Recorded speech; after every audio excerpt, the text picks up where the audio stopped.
Hey everybody, Scoutcrafter here again, TGIF. Thank God it's Friday. Another week is come and gone. And with any luck, right now I'm up at the Kent Antique Machinery Show up in Kent, Connecticut. CAMA, it's called, CAMA. And it's going on this weekend. I think you'll enjoy it. If you're anywhere in the area, I suggest you go up and see it. You will not regret it. I was thinking today, I was doing some cleaning up this week, and remember the poor man's flea market the other day. One thing I found that I didn't show you, I'm going to talk about in a minute. It was a kind of a record book from 1970, but it made me think about years ago when I was younger. We always saw those pictures of people fleeing their country or whatever for one reason or another, whether it be war, and it's like every generation has a tragedy like this, where they flee their country for one reason or another, whether it be war, whether it be famine, whether it be earthquake, whether it be disease, or it's always something that makes people go. And I always remember as a kid seeing these black and white photos, and it would always be old people. I look back now, they were probably my age, but I look back and I'd say, man, I used to think to myself, even as a youngster, I used to think, it's bad enough you're dealing with that, tragedy, but it must be really doubly hard when you're old. And I used to look at these people, and to me, back then, they looked like they were like 75, 80 years old. When you're a kid, old people look really old. And I used to say, it must be really tough to deal with certain tragedies as you get older. Like if you had to leave, imagine you can only grab a suitcase full of your belongings, your life belongings, and you got to go. And your town is going to be bombed out or burned down or whatever the case may be, and you're walking. So it must be rough when you get older. And I thought about that, and I said, that's why it was important. Years ago, and I don't care what anybody says, years ago, people were tougher. It's just the way it is. The newer generation hates to hear that. And I know I did when I was a kid. You always hate to hear that the older generation was tougher, and they were. They were tougher. I believe they were smarter. They were just a different breed of people, And I know that I think about when we were younger, a lot of things that in our lives were meant to toughen us up. Even the cartoons. And that's what we're going to talk about today. But do you remember the cartoons growing up? Some of those cartoons were tearjerkers, or they would really rip at your heart with some of these things. Bambi, remember Bambi? I mean, if you were a kid and you didn't cry at these, imagine today. Today everything is kind of soft, softened down for the kids or whatever. But back in the day, I think that it was the goal of the cartoonist, and I could see why, because he's an artist, but it was his goal to really push your emotions and make you cry, and you'd have the whole gamut of emotions watching a cartoon. You'd have laughter, joy, sorrow, sadness, fear. Think about that. I mean, to get you in a 10-minute cartoon to go through that whole gamut of emotions, it's pretty amazing, right?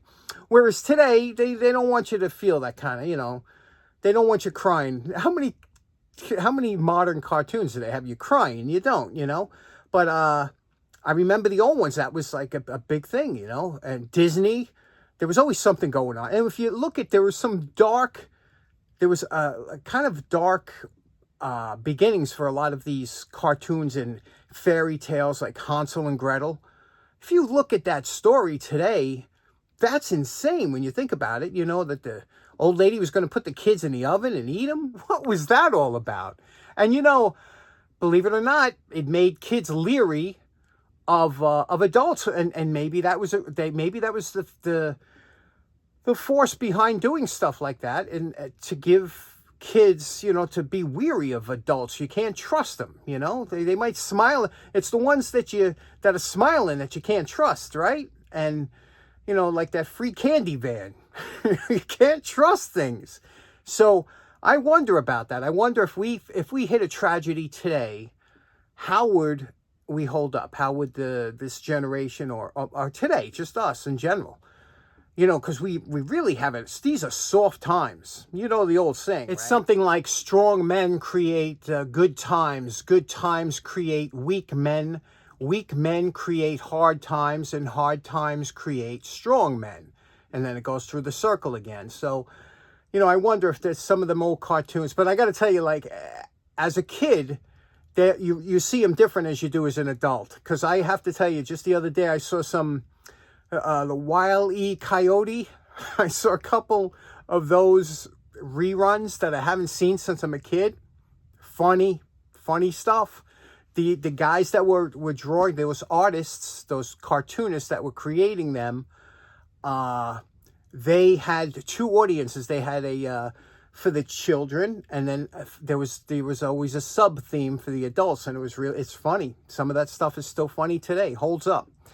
And let me show you why this whole, it's not a rant, but this whole monologue came to. Okay, now on my walk last week, one of the items I found from a house that's moving, they were throwing out a whole bunch of books, and I felt bad. You know, books is one of those things you can't take a lot of, although my sister has a huge library.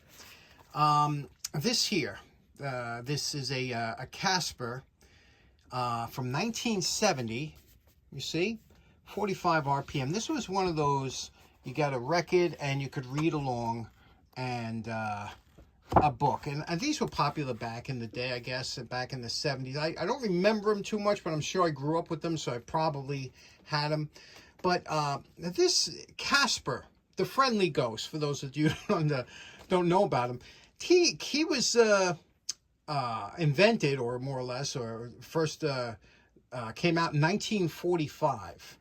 And it was a guy that was on military duty, and when he was on vacation or whatever, or leave, and he wrote Casper, the Friendly Ghost. And it was basically about a ghost that had three uncles that like to do ghostly things, scare people and stuff. And he didn't want to. Casper wanted to be a friendly ghost and wanted to make friends. And anyway, there's a cartoon that I'm going to link in the description here.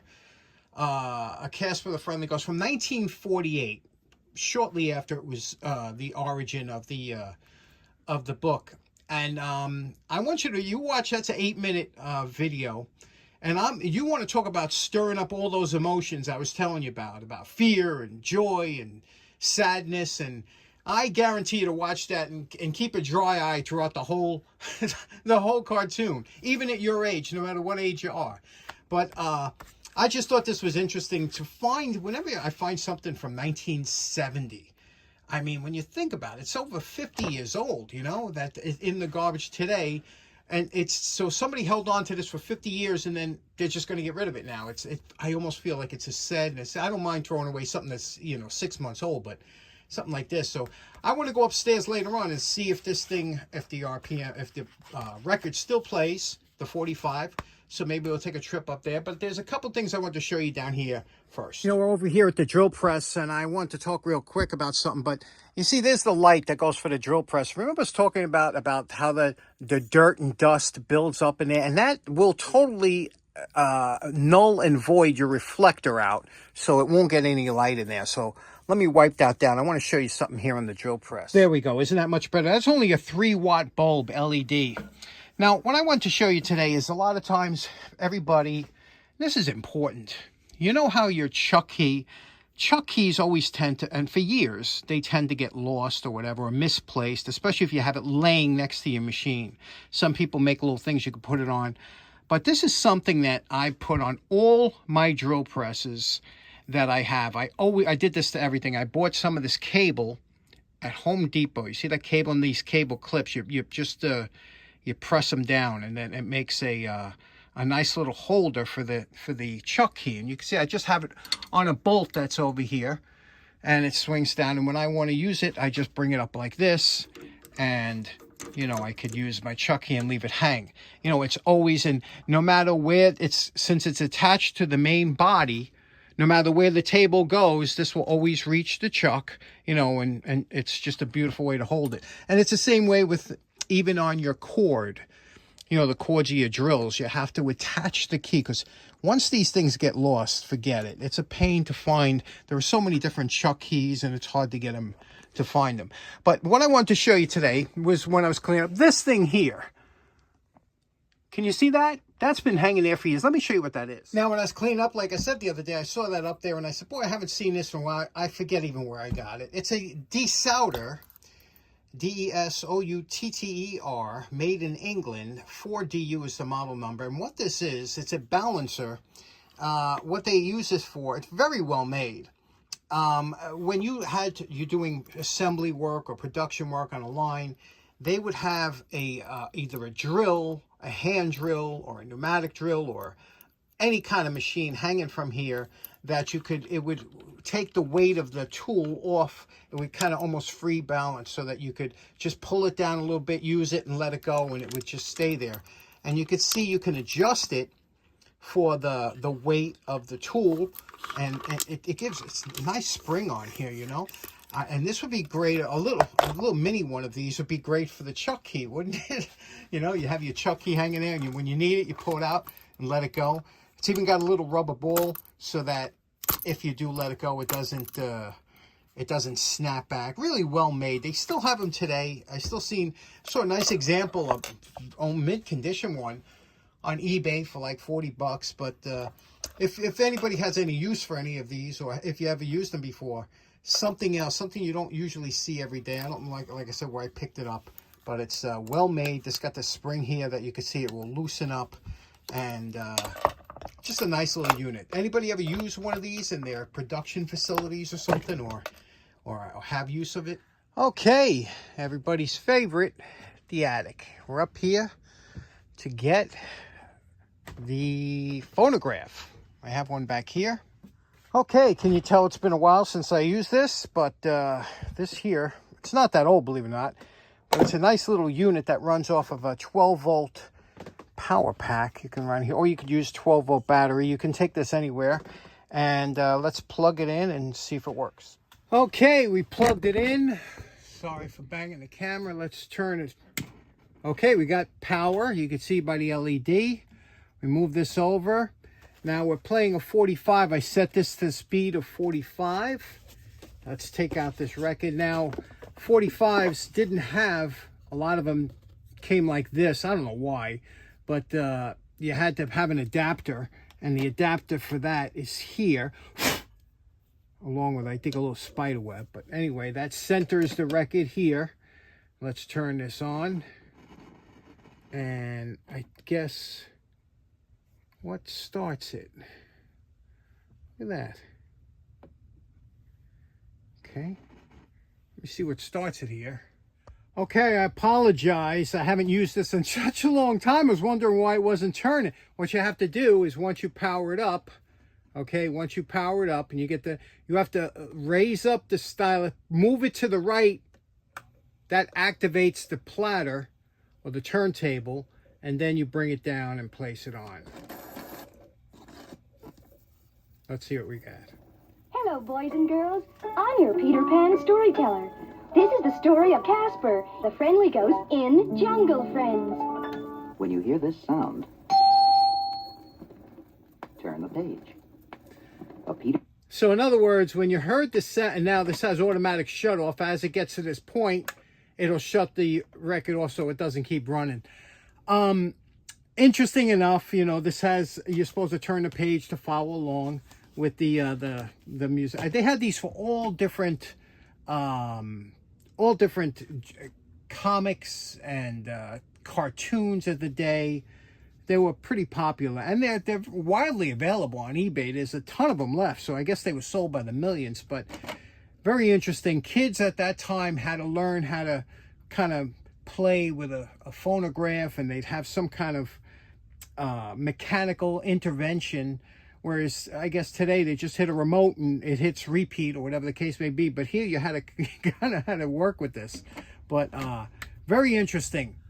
Okay, so in closing, do you think that some of the things that we grew up with years ago was intentionally made to toughen us up, like monkey bars or those cartoons where they had us crying our eyes out in the theater? Do you think that helped us, or do you think it hurt us?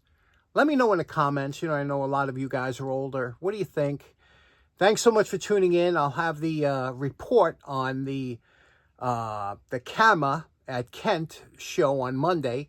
So I hope you have a great weekend. Take care now. Bye-bye.